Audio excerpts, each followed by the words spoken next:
Yeah, man, the servers and we've been here are since the beginning. overrun.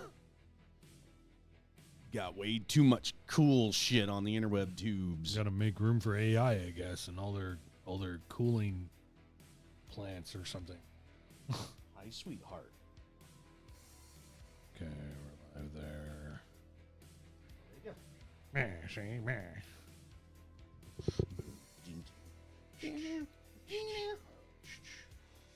Oh, yes, it's There we go.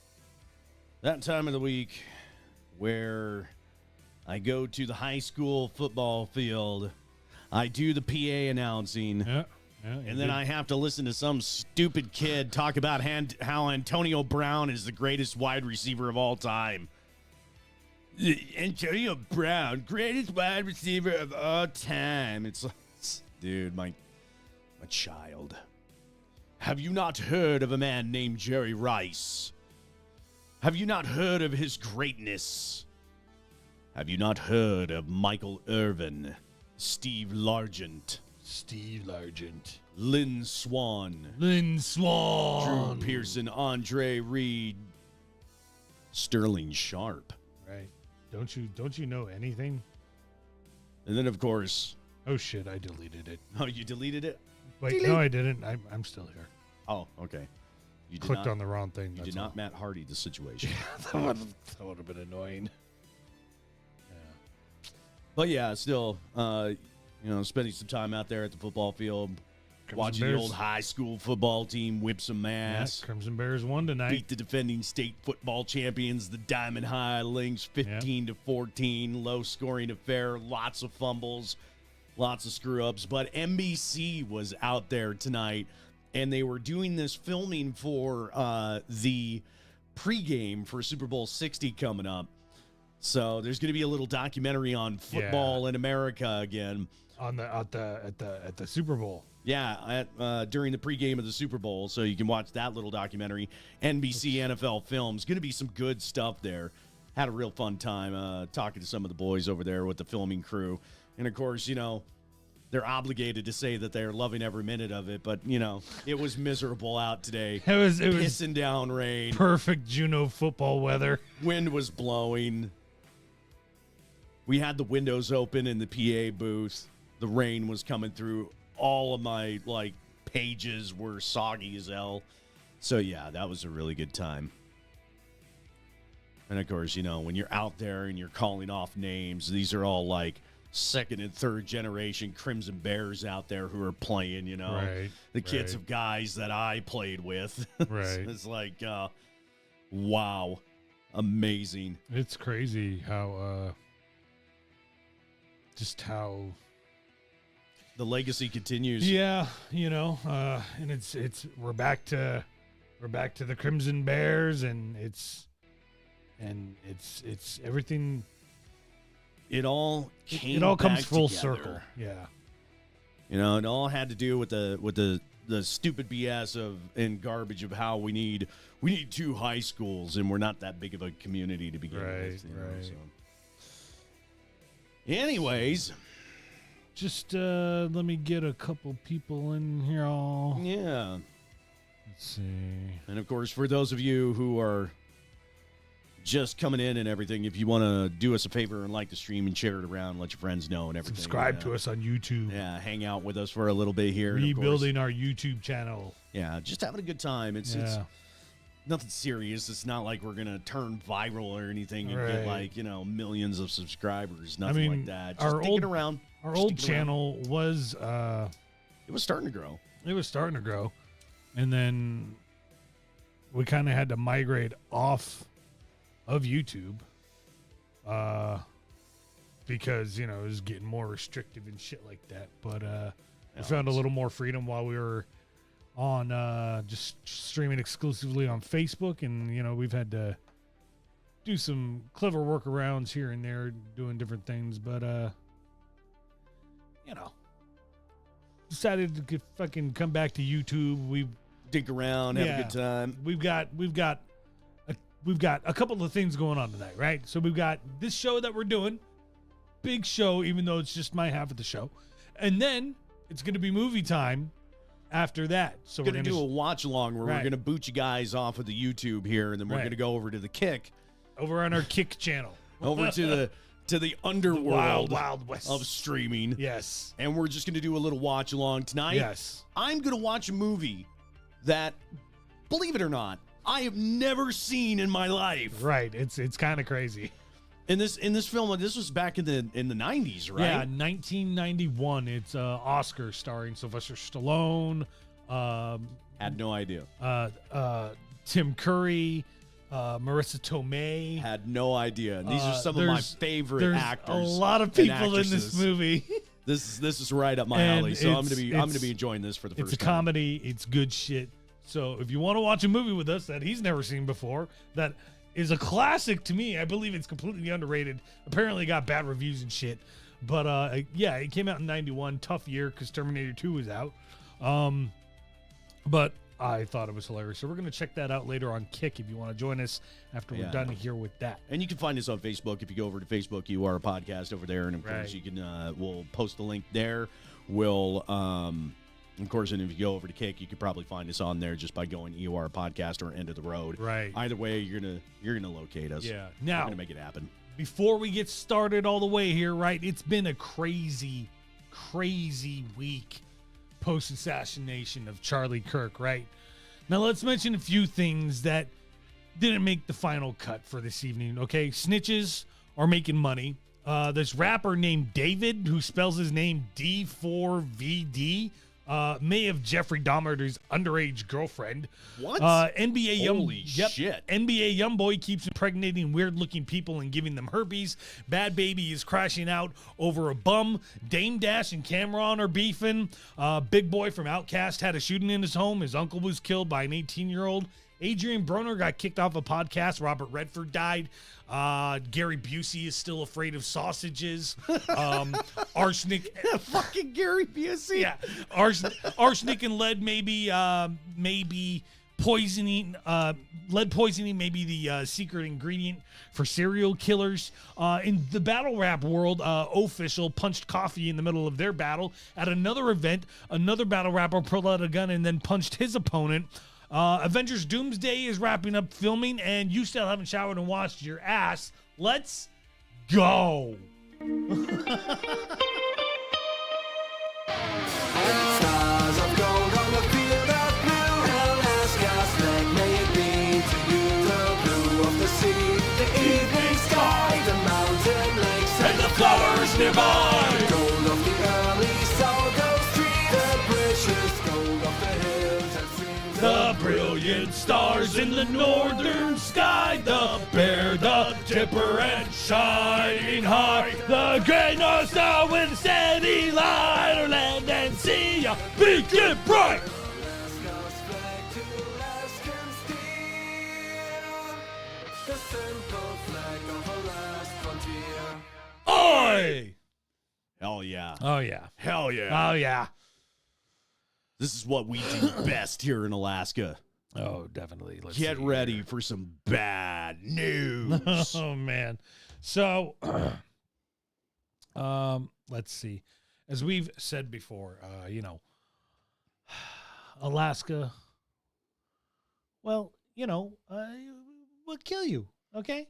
You'll die. And specifically, don't come to Juneau, Alaska this year because we're busy killing tourists and scientists. This is not a joke, by the no, way. this is not a joke. We're yeah, I mean, we're racking up a body count. Right. So a cruise ship passenger died here in Juneau on Tuesday after falling off a steep mountainside on Mount Roberts near downtown. Oh man. Search and rescue responders used drones to locate the body of 32-year-old Texas resident Britton Poole Tuesday night. According to a dispatch the Alaska State Troopers shared a Wednesday afternoon. His body was recovered by the troopers in Juneau Mountain Rescue after he and another man had reportedly fell from the Mount Roberts Trail and slid down the mountainside. If you are not from Alaska, if you're a lower 48 or from elsewhere in the world, and you come across this is quite literally the view that we have from our studio right now. This is from the street. Yeah, probably right here. And this is where they fell Yeah. to their doom, to their demise. Yeah. Both men were passengers on a cruise ship visiting Juneau for the day. Responders were able to locate and rescue the man with Poole, who suffered minor injuries. According to troopers, Poole's body is being sent to the state medical examiner's office, and his next of kin have been notified. Oh, that's the real deal right there. Right. Poole is the second passenger to die from a fall on Mount Roberts this summer. At least 5 people have died in the backcountry around Juneau this summer, including an Italian scientist who was on the glacier, and they were studying it. He was here studying it, and he was filling up his water container and fell in the creek that he was trying to fill it up in, and just got swept down a hole and disappeared. Goodbye. Yep, pretty much. You know, That's how it goes. Shit can happen, and you could just disappear around here, man.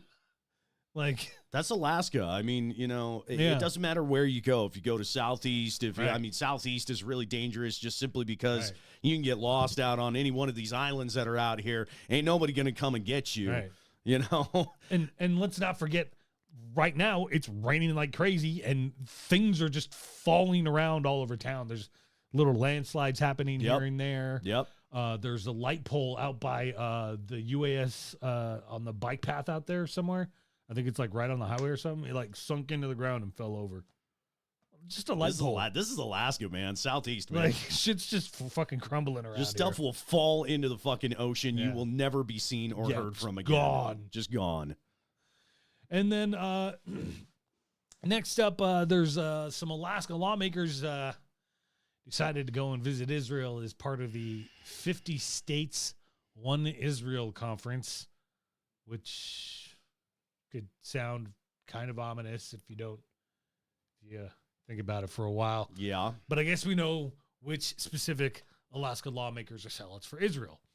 Thousands of miles away from Alaska's borders, 4 state lawmakers left the country to visit Israel as part of the largest delegation of American lawmakers to visit the nation. They landed one day before Israel launched a ground offensive in Gaza City. My main takeaway from this trip is the importance of hearing directly from Israeli families and leaders about the threats that they face and their hopes for peace. House Majority Chuck Kopp of Anchorage told Alaska's news source through a text message on Wednesday evening on Thursday morning in Israel. I wonder if Chuck Kopp thinks about the same questions to the Palestinian people. Oh, probably not. I doubt it. Yeah, I doubt it. But, right. I would wonder. Right. The 4-day trip comes as more than 250 state lawmakers from all 50 states. The largest ever delegation of American lawmakers visited Israel, according to the Israel Foreign Ministry. That is wild. And, we're living in a day and age where wild. I feel like we consistently need to preface this when we're talking about this type of subject. We in no way whatsoever support Hamas. Right. That is not the case. Hamas is a terrorist organization that needs to be dismantled. Right. But the Palestinian people do not need to be bearing the brunt of that punishment. You should be going after Hamas and its leadership and not decimating Palestinian people. Right. I should also have to say that I support Israel's right to exist. They have every right to exist, to have a nation, and to be free from persecution and threats of death, right. Just like their neighbors around them do. Right. This is an equal thing. Right. Not one gets to be above the other. Right. And once again, we do not support terrorist organizations. Right. Big difference between the terrorist organization Hamas and the Palestinian people. Yeah.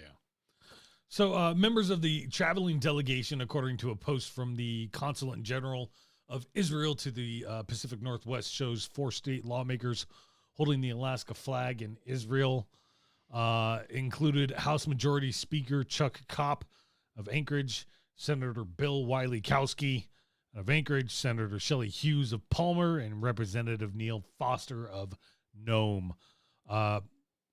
Kopp, Wielechowski, and Hughes all confirmed to Alaska news source that they were part of the trip. Kopp says it reinforces for me that Alaska's relationship with Israel is not abstract or distant, but rooted in shared history and shared security. What the fuck does that mean? Do we really, though? I mean, really? Do what? How? I fail to see the connection there. Maybe I'm just not smart enough to see it. Maybe somebody could, maybe he could explain it. Well, Alaska has stood with Israel since 1947 when Alaska Airlines helped bring nearly 50,000 Jewish refugees to safety, and that history continues to shape our bond today. Okay, well, that's a nice tie-in. I like that tie-in. That's very, very nice. All right. Not bad. Right. Okay. As lawmakers stepped onto Israel soil for their visit, Israeli forces made their way into Palestine Tuesday when Israel began a ground offensive into Gaza City. Oh. The AP reports 65,000 Palestinians have died in the conflict, and this is on the absolute fucking low end. There are reports of much higher, as high as 200,000. Hundreds. And there was 2.3 million people there to begin with. Displaced. Millions of people displaced. Hundreds of thousands killed. So, it's tough. It's not, you want to show support for your allies, but then when your allies are legit committing a genocide of a group of people and then openly discussing moving into their territory and stealing their land. Right. You're sitting here going, can you guys just open your eyes a little bit to what's going on here? Right. You're making us Alaskans look bad. And for those of you who might say, "Oh, well, what about Israeli forces that died in Israel or in Gaza?" Okay, sure. Let's be fair and balanced here. According to an IDF website, it says that there have been 910 Israeli Defense Force casualties since the invasion of Gaza has begun. Since the bombing of Gaza has started. Disproportional. Right. The response is disproportional. Right. The actions that are being taken by one side in this conflict. How many did they kill on October 7th? What was it? 1,500, something like that? Right. Right. And that's a tragedy. That is an absolute tragedy. That is horrible. 1,200 to 1,500 people or whatever the number is. I can't remember exactly. And it was wrong. It was wrong. That's half of 9/11. Yes, wrong. That's half wrong of 9/11. for it to happen. That is insane. But it is just as wrong what is happening in Gaza right now. 65,000 on the low end. Confined to Gaza. Civilians. As you can see, they're starting to move into the West Bank with more purpose. They've taken large swaths of Syria. They want to. The whole greater Israel conspiracy theory it's playing out in real time. It's crazy. Alaska supports Israel. Not me. You can fuck off. I support humans. I don't support what the governments of nations are doing to the humans right now. This is just abhorrent. Exactly. Kopp said it was his second trip to Israel, but it was his first during a time of open conflict. He says, seeing the country up close, its size, vulnerability, and resilience was a powerful reminder of the stakes Israel faces as the only true democracy in the Middle East. Israel is America's strongest ally in the Middle East, and its survival as a democracy directly impacts Alaska through U.S. national security, stable energy markets, and our shared values of freedom. Freedom! Yeah, heard that. We'll talk about that freedom here in a second that we enjoy so much. Yeah. Alaska's news source sent all members of the delegation questions on Thursday, including questions over the war in Gaza, which were not answered. Most said they would not be available. Israel and Alaska have a nearly 11-hour time difference. So answer the questions when you wake up. Right. we'll send them to you, and then you can write down your answers. In That'll Baghdad, give you time to think a little bit about what you're going to say. In Baghdad, it was a 12-hour difference. So, like, if I wanted to call home at, like, I'd have to call, if I had time to call, like, it would be, like, in the evenings or the afternoons. So it's I remember in the middle of the fucking night. I remember our phone call was brief. You must have been, like, tired as hell. You're like, yep. Uh-huh. I could go to the MRL, the R&R building and go, at night and call a motherfucker, and then, it'd be morning here. But, like, like on a day off, on a day off, I'd be able to do it, and call in the middle of the day. Like, if I was on the night shift, that's it. If I was on the night shift and had the day off, then I could go to the R&R building while it's like 3 a.m. there, but I'm awake because I'm on the night shift. So then here it's like 3 p.m. Yeah. Yeah. That's a legit call time. Yeah. So according to the World Health Organization, the conflict has sparked widespread starvation, destruction, and preventable deaths.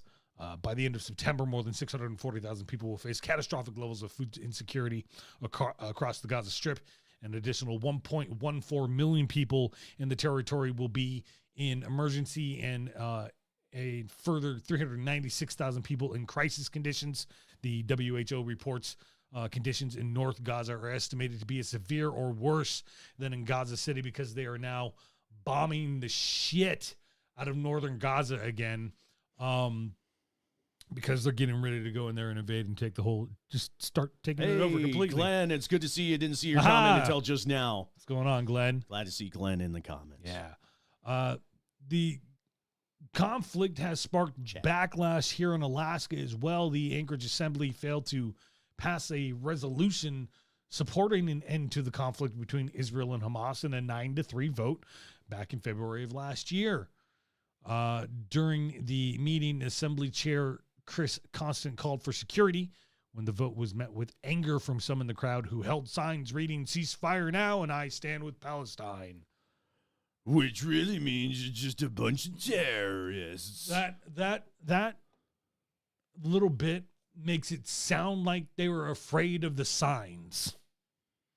Some were Call signs. security, they've got signs. It says ceasefire now. They want people to stop shooting each other? Right. I can't believe such a thing would be uttered. Yeah. Stand with Palestine. You mean stand with Hamas. Like they can't fucking differentiate the two. No, same. So cops said that they also visited Be'eri Kibbutz community, which was attacked on October 7th when Hamas-led militants stormed out of the Gaza Strip and killed some 1,200. There it is, 1,200 people, most of whom were citizens. Additionally, 250 children were captured by Hamas and other groups. There was also a lot of military targets. Too. Let's not forget that. AP reporting back in March shows 59 hostages are still in captivity, though the state only believes 24 are still alive because Israel is starving Gaza and bombing everything in sight as they prepare to occupy and take over the Gaza Strip. Alaska's news source reached out to the governor's office for comment on Thursday, but have not so far received a response. Huh? Yeah, so. Yeah, because it's all about the hostages. Give us back the hostages. Right. You blew them up. Give them back. All right. You're starving the ones that are still left. You blew up the other ones already. What do you mean give back the hostages? Tried to give back the hostages. They said no. Well, let me just say this. I disagree with what my elected officials are doing in taking this trip. Right. That is just my personal opinion. Yeah. My freedom of speech, as you could say. Yeah. I don't know what I said. Because we all know Donnie Trump loves free speech, does he not? Doesn't he love free speech? Loves it. Loves He it. does. And you know don't what? have to pass You that. know, Who wouldn't? you know who loves this show just as much as Donnie loves free speech? It's James Brown. It's true. The Godfather of Soul himself in the afterlife. We speak to him in the spirit world. We get the EOR podcast Ouija board. We bring it out. And we contact James Brown in the afterlife. And we go, James, is it cool we still use your most excellent song on our politics intro for our show? And of course, he answers every week in the affirmative. Yes. It's true. It's true. You can't prove it's not true. Yes. Through the Ouija board. We do it before the show. Every week we get his permission. Every goddamn It's week. true. Yep. And that's legally binding. Yep. It's free speech. Free speech. But the desecration of free speech in this country continues. Because Jimmy Kimmel is now off the air indefinitely. ABC announced Wednesday evening that it would cease airing new episodes of Jimmy Kimmel Live until further notice. The network and its parent company, Disney, acted after complaints from conservative viewers, and the Federal Communications Commission accused the late-night host of inaccurate reporting regarding the assassination of right-wing personality Charlie Kirk. Inaccurate Reporting. What a very broad and nebulous term, inaccurate. Inaccurate about what? Pray tell. We'll get to that in a minute. You see the abrupt move, which ABC's George Stephanopoulos concisely, consciously described as having a sharply polarized response. Oh, concisely. On Good Morning America this Thursday morning resulted in a battle between political figures and celebrities over how the current administration and the FCC are taking direct action to police networks that do not align with the MAGA movement. Kimmel's newly imposed hiatus follows Donald Trump's lawsuits against 60 Minutes and the New York Times, as well as CBS's cancellation of The Late Show with Stephen Colbert. Guess a federal judge just basically threw that case out. Yep. No. Throughout the Garbage case against the New York Times. Yeah, or whatever, the $15 billion you didn't follow lawsuit. the court rules, Yep. and all of this is just garbage. Yep. Get out of here. On Monday night's episode of Jimmy Kimmel Live, the Late Show host began his opening monologue by discussing the suspect who allegedly shot and killed Charlie Kirk at the Utah Valley University event on September 10th. He says, "We hit some new lows over the weekend." We can't play it here because we'll get knocked, but we got some other stuff we can play.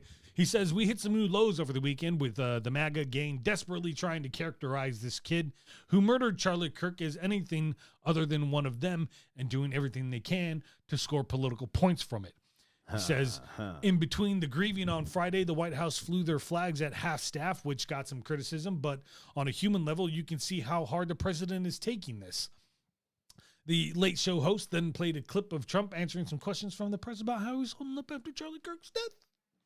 My condolences to you, sir. My condolences on the loss of your friend Charlie Kirk. May I ask, sir, personally, how are you holding up over the last day and a half, sir? I think very good. And by the way, right there, you see all the trucks. They've just started construction of the new ballroom for the White House, which is something they've been trying to get, as you know, for about 150 years. And it's going to be a beauty. It'll be an absolutely magnificent structure.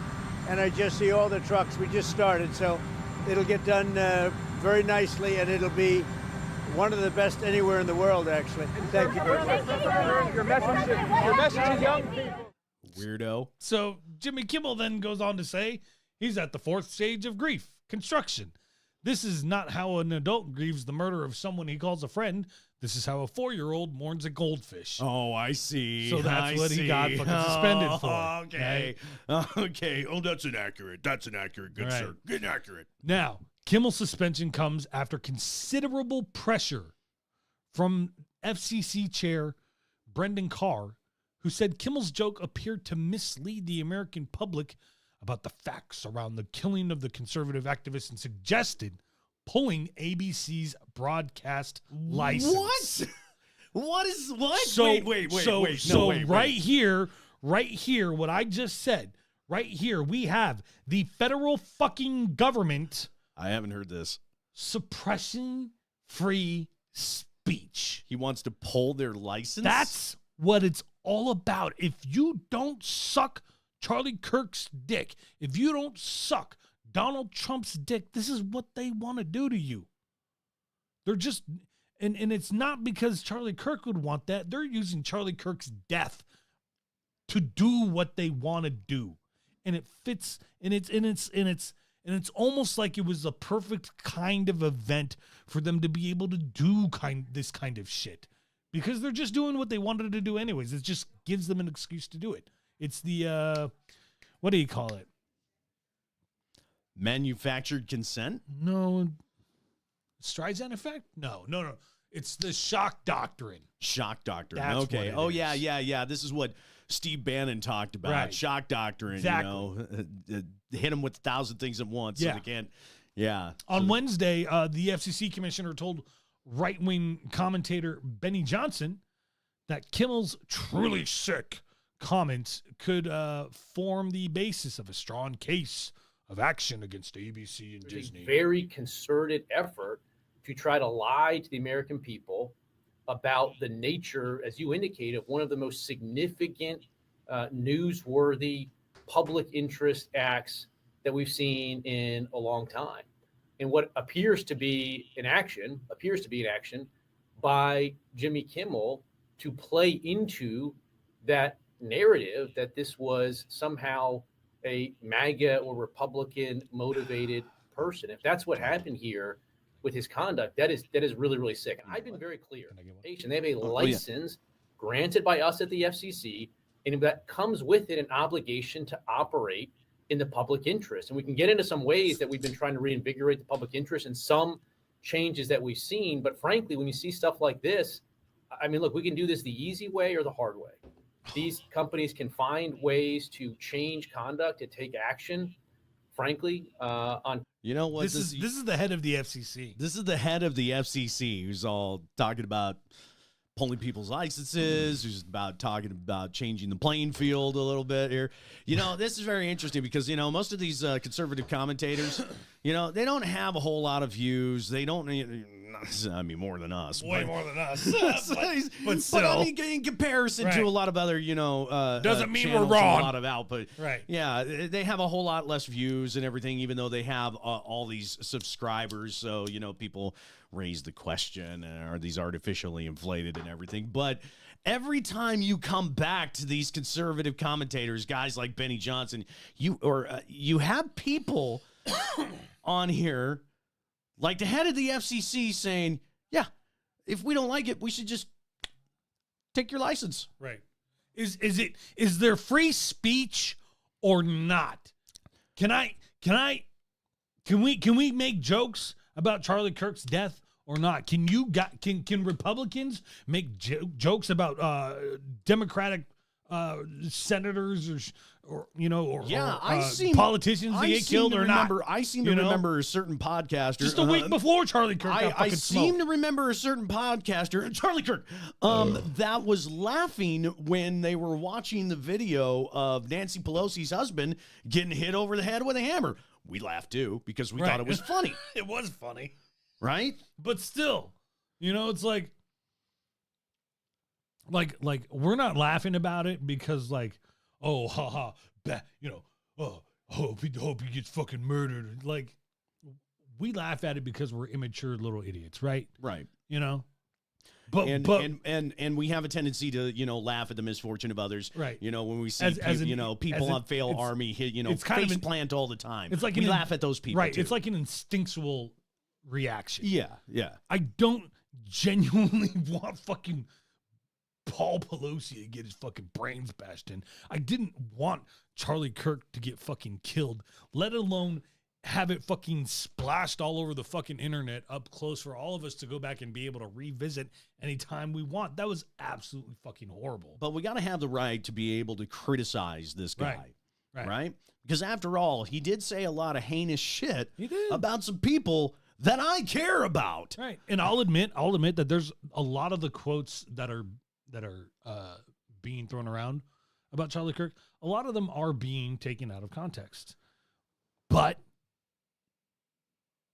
A lot of them are not. There are a lot of them that are not, and there are also other quotes out there. There's also other fucking instances out there where Charlie Kirk is just being a fucking douche, and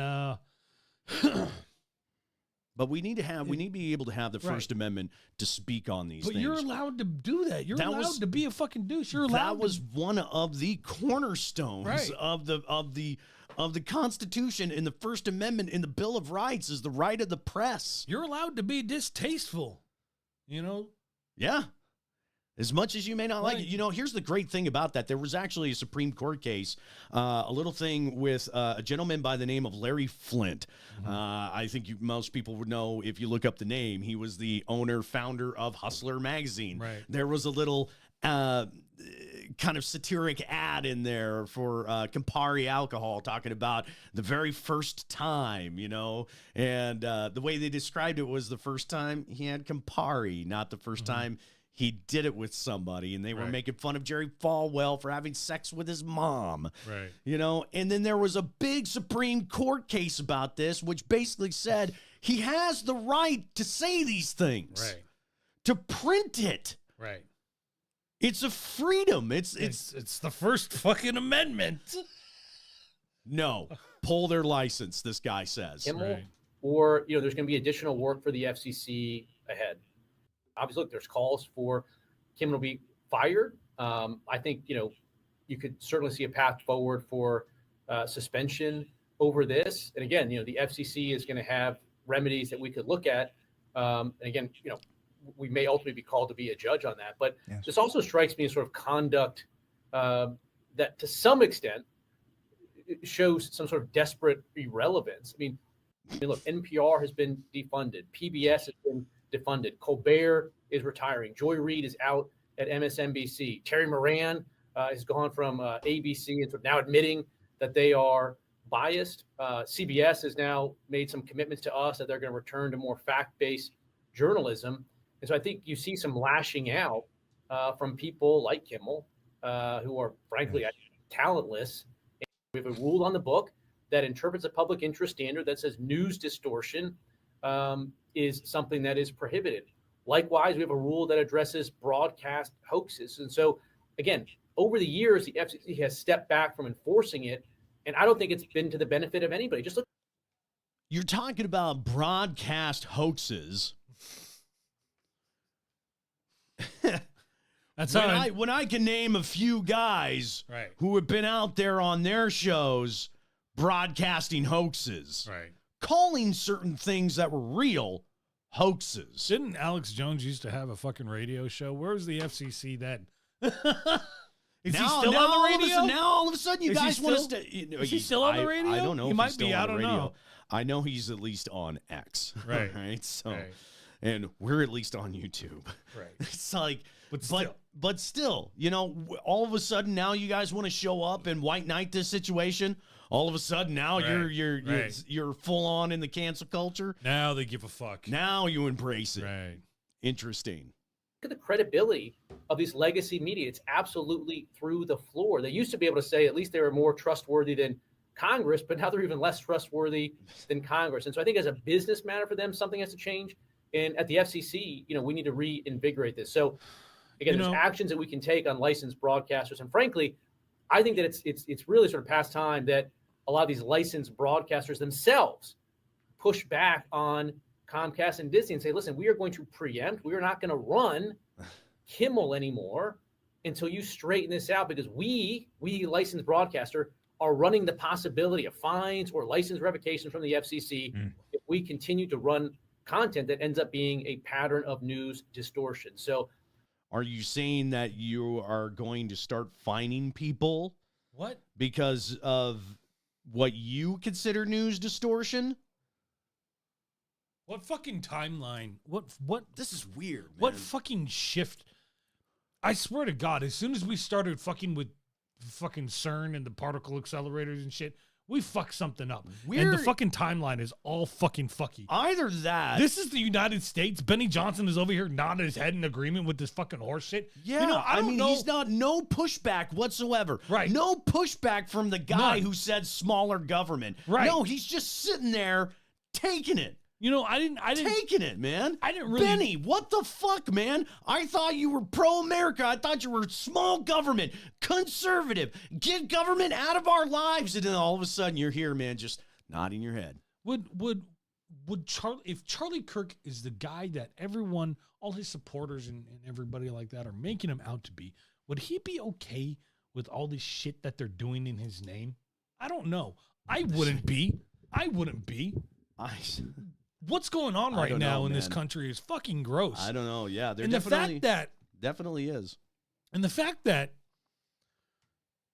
the Democrats are total fucking pussies and just fucking sitting there, not fucking doing anything. Yellow. Talking about, oh, just let them do whatever. Let them hang themselves. No, bro, you got to fucking fight against shit like this. And the fucking fact that you've got all these people on the right who were like, you know, we'll fight against tyranny. Our Second Amendment is to fight tyranny. Where the fuck are you faggots? Like, you're cool with it because your side is doing it?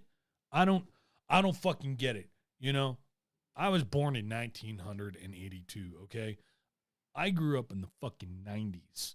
I grew up in the 90s. I joined the fucking military in you know, after 9/11 and shit. But like you did. That's that's the crazy thing, you know. I keep thinking about that all the time. You are one of the people I know that joined up after 9/11. Well, here's the thing: is like it was, or you were. It would have happened regardless if 9/11 happened or not, because there's a male in every generation of my family who served in the military, and your time was up. Most, if not all of them, served in combat. My great grandpa, my grandpa, my Uncle Richard, my stepdad, and then me. Yeah, Lieutenant Dan. 5 generations. Fucking, you know, but of his family have died in every single American war. You know, it's like it's. I don't remember what the fuck I was saying, but everything is just so fucked up right now. It is. I don't understand why these guys haven't stepped up and actually fought. Bro, George Washington would have been fucking stacking bodies already. Yeah, right? You know, Thomas Jefferson, George Washington. The founding fathers would have already started stacking bodies. Yeah, are you fucking kidding me? We started a fucking fight over goddamn tea. Fucking tea. And now they're fucking dismantling the goddamn Constitution. And we're just like, what the fuck? Just as long as we own the libs, guys. You know, you're not supposed to say this shit, but I'm going to fucking say this shit. No, you better not. Okay? No. There's only one language that people like this understand. It's the only language these motherfuckers will speak and respond to. You're going to get us kicked off. It starts with a V. And it ends in islands.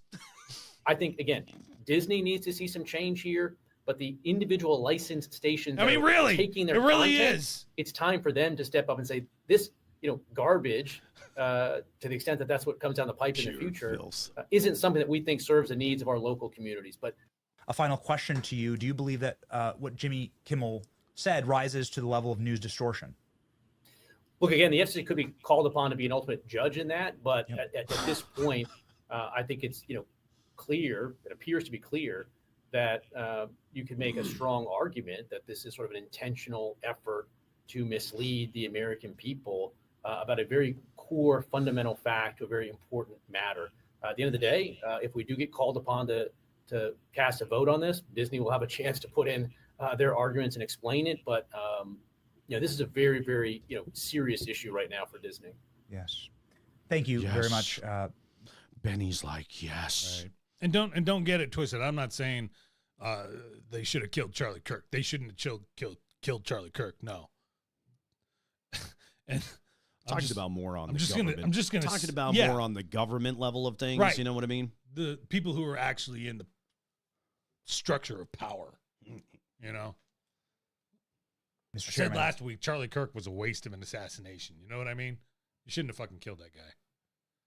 So, White House Press Secretary Carolyn Levitt on Saturday, well, today, denied that the late night TV host Jimmy Kimmel was suspended because of pressure from the Trump administration, even after the Federal Communications Commissioner Chairman Brendan Carr's threatened to pull ABC's broadcast right there on the Benny Johnson show. She says the decision to fire Jimmy Kimmel and cancel his show came from executives at ABC. It was a decision made by ABC because Jimmy Kimmel chose to knowingly lie to his audience on his program about the death of a highly respected man when our country is in a state of mourning. The country is not in a state of mourning. Right, you guys are. You guys are. And you guys are not the entire country. Sorry, I don't mourn his passing. I just don't.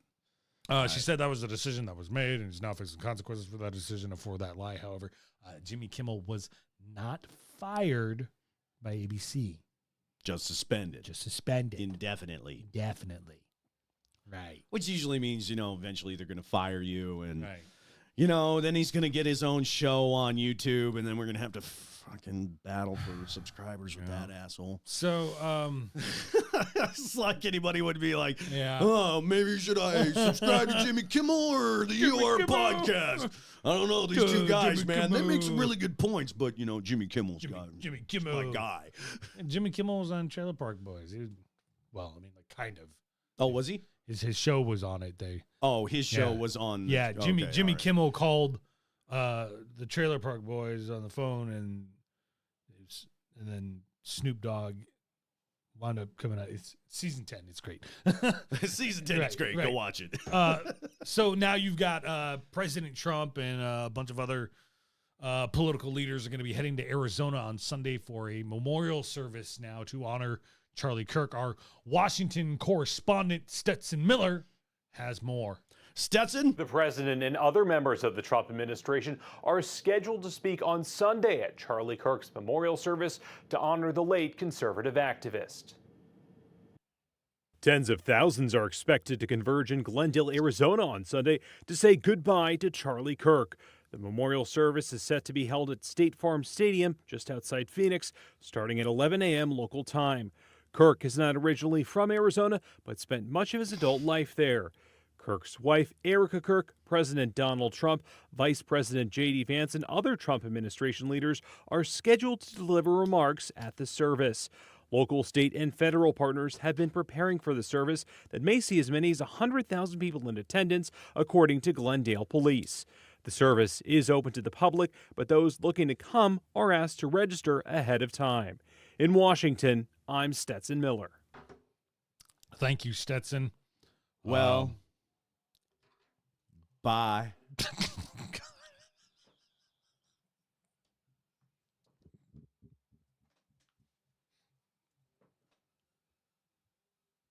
And that's how I feel about that. Oh, yeah, I should have pressed play on that to kind of, it would have been all like, bah. Oh, yeah, that's right. Oh, This tweet that came out. Oh, war. War. Oh, I forgot the war. War. There's an intro. There's an intro. That's the intro. I forgot about the war. You got to kill the other bastard. War. All right, there we go. War. I knew I forgot something. I was like, there's a Right. missing part in here. So,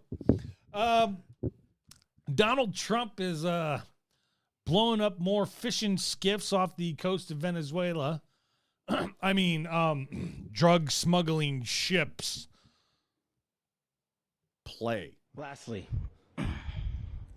to my friend Charlie Wait, Kirk. this is in the wrong spot. This is the wrong This is spot. the wrong spot. Okay, let's just go back to that. Anyways, then today, President Trump and there was a fucking... thing that was supposed to go Right. there. Yeah, there was a boat. There was a skip.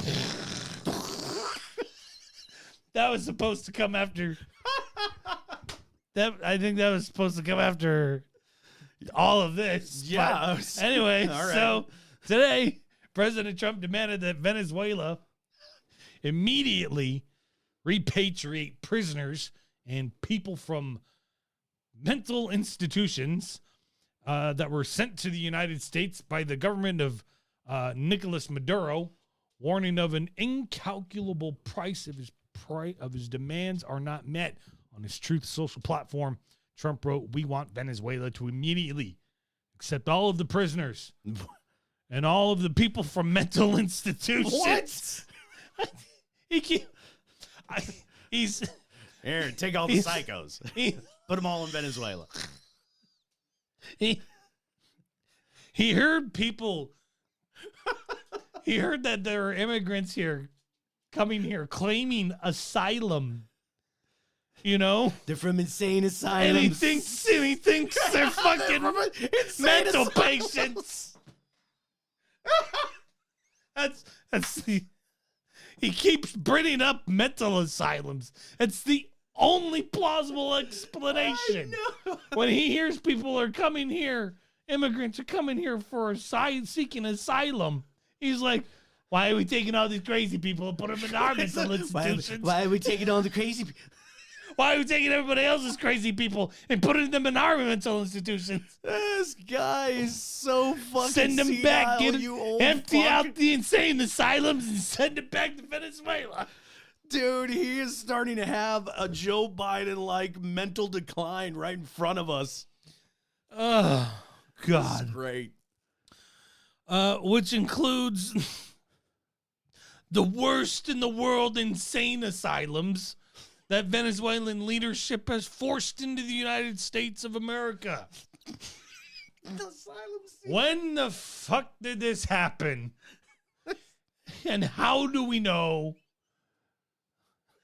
How do we know that all of these crazy people are from Venezuela? I didn't know there was an influx of the mentally insane running the streets of America. Thousands of people have been hurt badly, even killed by these monsters. Get them the hell out of our country right now, or the price you will pay will be incalculable. Okay, so all of this, while we're sending 7 warships to the region, allegedly we're preparing ground troops to go into Venezuela, and Venezuela still hasn't attacked or threatened us in the first place. Just willy-nilly bombing whoever we want. Now, Lastly, to my friend Charlie Kirk. There you go. Rest now, brother.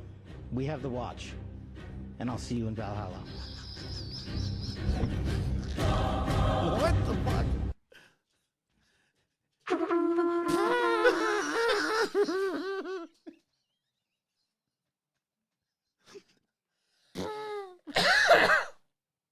That's this administration. We're just no looting and plundering everybody all over the world. And just remember, Israel, our best buddy in the fucking Middle East, they're still doing shit like this in Gaza. لا حصل bombing first responders. يا الله راح الدفاع المدني قتلوا الناس Al-Qaeda tactics. راح الدفاع المدني. You bomb once, and then the first responders show up, and then you bomb them again. Yeah. There was an army we fought in World War II that kind of had the same principle. Yeah. Believe it or not, it was actually the Japanese would actually target medics, going after wounded soldiers. Yeah, and Hold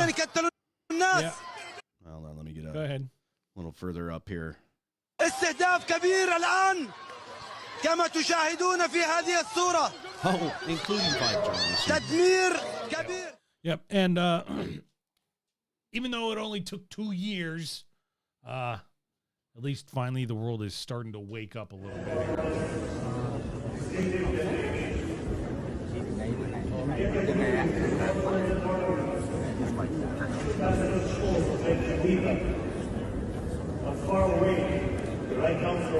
Okay, so this was the Israeli Knesset party speaker. Yeah. And he said that the Palestinian state could be established in London or Paris, and then UN delegations from like 50 countries or something like that got up and just walked out. I see. Yeah. I see. Well, it sounds like the other group of guys that were around in World War II. So now you got both sides of that one. Wow. Yeah. We are fighting for our lives and for the lives of the free world. Because make no mistake, Israel was attacked for what it represents in our region. Well, if that's for the free world, then I remember a little movie by the name of 8 Mile, and I believe the chant was "Fuck free world 313, fuck free world 313." Over 300. Oh yeah, that's right. Even there are even some IDF reservists now who are starting to refuse to report for duty. Let's get up to that part here in just a second. There we go. Yeah. We are over 365 and counting soldiers who served during the war and have declared that we will not report for duty when called again. We refuse to take part in Netanyahu's illegal war, and we see it as a patriotic duty to refuse and to demand accountability from our leaders. Netanyahu's ongoing war of aggression needlessly puts our own hostages in danger and has wreaked havoc on the fabric of Israeli society, while at the same time killing, maiming, and starving an entire population of Gazan civilians. Any act of legitimizing continuing hostilities over a hostage deal is inherently a betrayal of the hostages and a betrayal to the Israeli people. There's also some other videos that have been popping up lately. Like, I think in Sydney, 300,000 people showed up to protest what's going on in Gaza. There's just like, big fucking protests that are starting to pop up like that. So, only took them 2 years, but finally everybody's coming around to it. So that's about time. Okay, grab this guy right here. You're gonna open it up like that, right there. Yes, science. Oh, no, wait. You can't see it. You can't see it because I turned it off. Oh. I better turn it back Better on. turn it There you off. go. Try it again. Yes, science. There you go. There we go.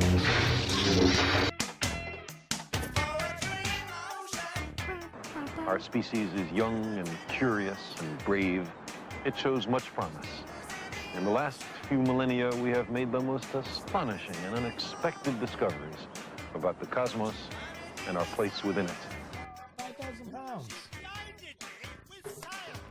5,000. 5,000 pounds. 5,000. Oh, Mr. DVD. World heavyweight champion. Tide goes in, tide weighing goes in out. at Never 5,000 miscommunication. pounds. You can't explain that. Shut up, Oh, Bill. yes, I can, Bill.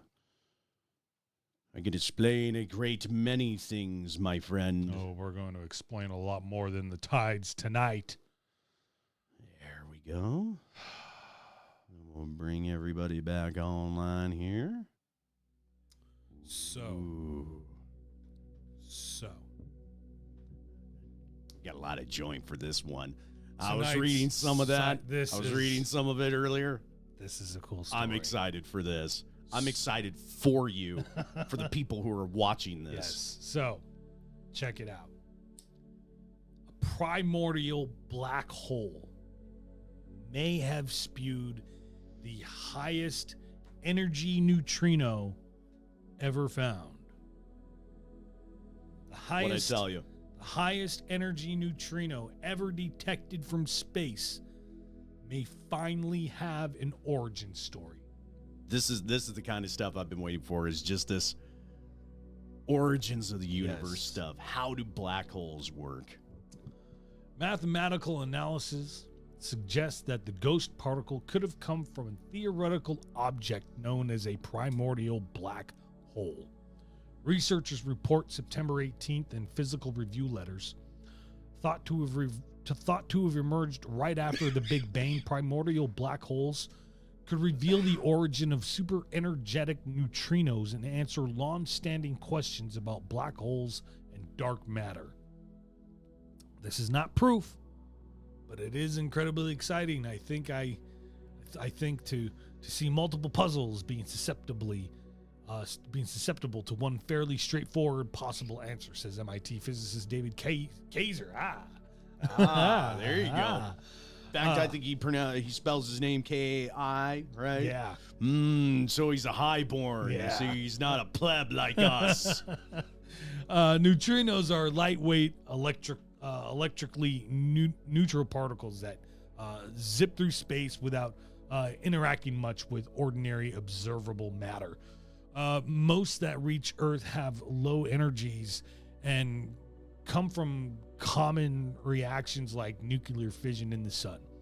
But in February 2023, on an underwater neutrino detector near Sicily, picked up signals linked to a neutrino with an estimated energy of 220 million billion electron volts, about 35 times as energetic as the past record holder. Researchers don't know what produced it or the 5 other highest energy neutrinos. Kaiser and MIT physicist Alexandra Klipfel wondered if explosions of primordial black holes could have blasted the high energy particles towards Earth. These theoretical objects might be the main component of dark matter, the mysterious stuff that accounts for about 85% of the universe's matter. Physicist Stephen Hawking proposed some 50 years ago that black holes leak energy, causing them to lose mass, grow hotter, and emit increasingly higher energy particles until they explode. Some primordial black holes might be bursting today, 13.8 billion years after their births. Each would contain the mass of a moose packed down smaller than a proton. So she and Kaiser first calculated how many high-energy neutrinos an explosion would release. That number factored into an analysis considering the estimated initial distribution of primordial black holes, their shrinkage over time, the distribution of dark matter, and the 6 most energetic ghost particles detected on Earth.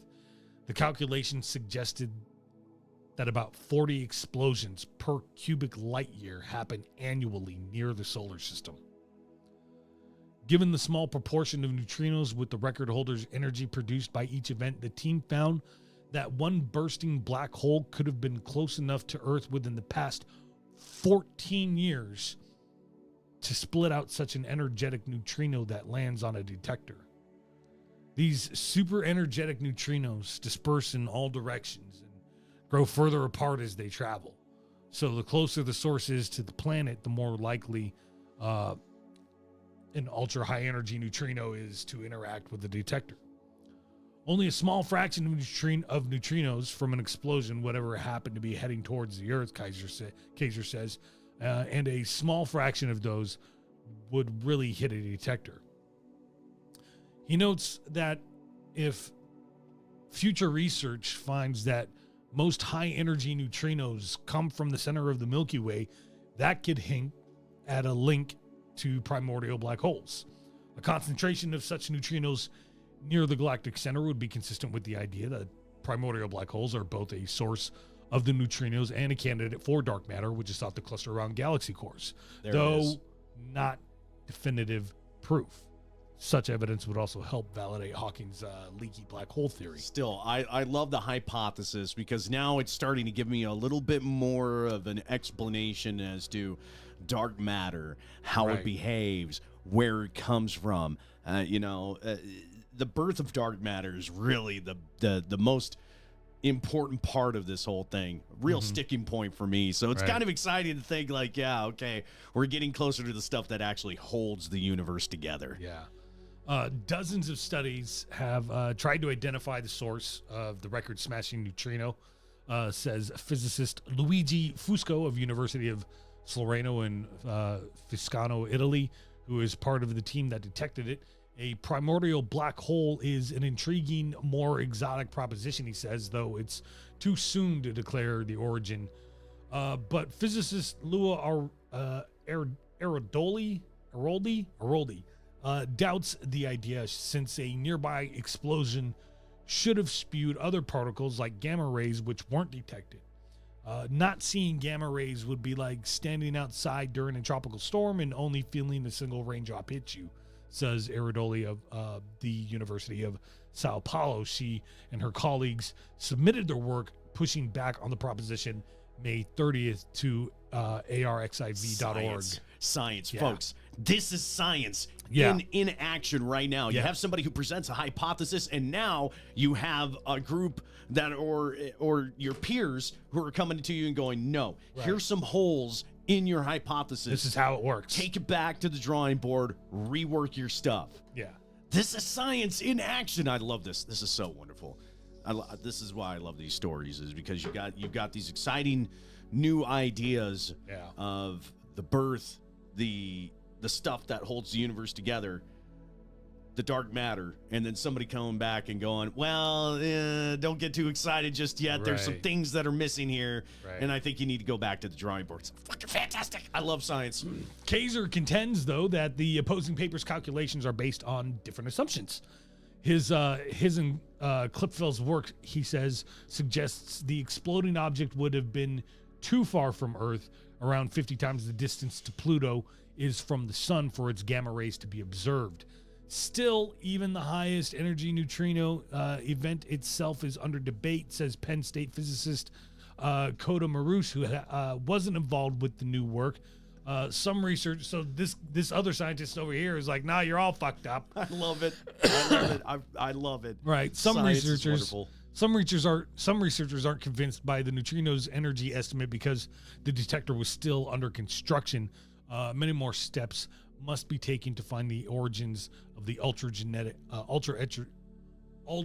energetic ghost particles, he says. See, and there's the other part of the whole equation is, maybe you just got a false positive. Right. You gotta double and triple and maybe quadruple check your work. It's gotta be repeatable, right? Man. I think we should just kind of linger here for a moment as our smoke break just before we get ready to watch the movie. I'm just going to let everybody know that what we're going to do is jump over to our Kick channel, and we're going to have a watch-along. We're going to watch a movie I've never seen before. Sylvester Stallone, Oscar. Who else is in it? You said it, Marissa Tomei and Tim Curry. There's a bunch of other people in it. I can't fucking remember their names off the top of my head. One second here. Let me look it up real quick. Go ahead and do your thing there. Oscar, I think I'm just gonna hang out here and just let the fine folks know that if you haven't done so already, please like the stream, share it, let the others know that we are here. Okay, so it got some Razzie Awards. Oh, great! So, Okay. Yeah, it's good. But it's I good. think it's a great movie. I think it's funny. Let's see. God, it doesn't even. Out of here. Here we go. So you got Sylvester Stallone, Ornelia Moody, Peter Reigart, Chaz Palminteri, Okay. Joey Travolta, Paul Greco, Richard Fronley. Yeah, so this is a pretty low. Tim Curry's in here. Where is he? Oh wow, IMDb didn't fucking list him. Kurtwood Smith is in here. Trust me, it's good. It'll be a good time. We're gonna be There on it is. Kick. Look up EOR Podcast on Kick.com. That's where we're gonna be. Or you could jump over to the Facebook page. Just look us up, EOR Podcast. Because it'll be on Facebook streaming there on Facebook / too. EOR Podcast. Yep. And yeah, Got a load you of can fresh bowl here. Go ahead and click the link to the Kick stream there.